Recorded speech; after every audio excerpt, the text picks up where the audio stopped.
मरहबा दिल सां कयूं था आजियां रमज़ान जी। मरहबा दिल सां कयूं था आजियां रमज़ान जी। अॼु असां ते ख़ासि थी बाजर बरहमान जी।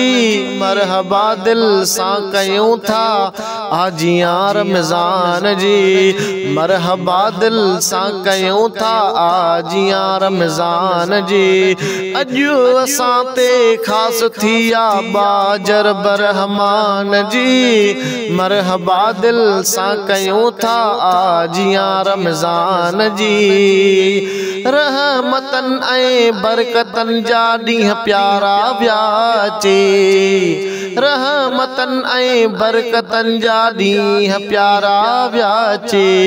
रात हर हिक मानवारी मटी मेहमान जी। अॼु असां ते ख़ासि थी बाजर बरहमान जी। मरहबा दिल सां कयूं था आजियां रमज़ान जी। मरहबा दिल सां कयूं था आजियां रमज़ान जी। अॼु असां ते ख़ासि थी बाजर बरहमान जी। मरहबा दिल सां कयूं था आजियां रमज़ान जी। आ मिलियो क़िस्मत समोकियो अॼु ख़ुदा राज़ी कजे। आ मिलियो क़िस्मत समोकियो अॼु ख़ुदा राज़ी कजे। छो त रब खे आहे वणंदी आजिज़ी इंसान जी। छो त रब खे आहे वणंदी आजिज़ी इंसान जी। अॼु असां ते ख़ासि थी बाजर बरहमान जी। मरहबा दिल सां कयूं था आजियां रमज़ान जी। अॼु असां ते ख़ासि थी बाजर बरहमान जी। मरहबा दिल सां कयूं था आजियां रमज़ान जी। ईद खां भी वध मज़ो आहे रखियल इफ्तार में। ईद खां भी वध मज़ो आहे रखियल इफ्तार में। इंतज़ारी था करन मोमिन जॾहिं आज़ान जी।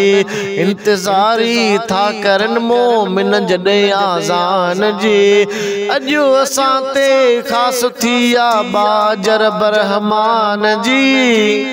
मरहबा दिल सां कयूं था आजियां रमज़ान जी। असुर वेले ख़ासि रहमत थी ख़ुदा जी थे नुज़ूल। असुर वेले ख़ासि रहमत थी ख़ुदा जी थे नुज़ूल। आ घड़ी हर हिक भलारी माह हिन ग़ुफ़रान जी। आ घड़ी हर हिक भलारी माह हिन ग़ुफ़रान जी। अॼु असां ते ख़ासि थी बाजर बरहमान जी। मरहबा दिल सां कयूं था आजियां रमज़ान जी। मरहबा दिल सां कयूं था आजियां रमज़ान जी। सेहड़ा राशिद जे क़द्र क्यों माह हिन मेहमान जो। सेहड़ा राशिद जे क़द्र क्यों माह हिन रमज़ान जो। साबितिया उन ॾिनी पंहिंजे पके ईमान जी। अॼु असां ते ख़ासि थी बाजर बरहमान जी। मरहबा दिल सां कयूं था आजियां रमज़ान जी।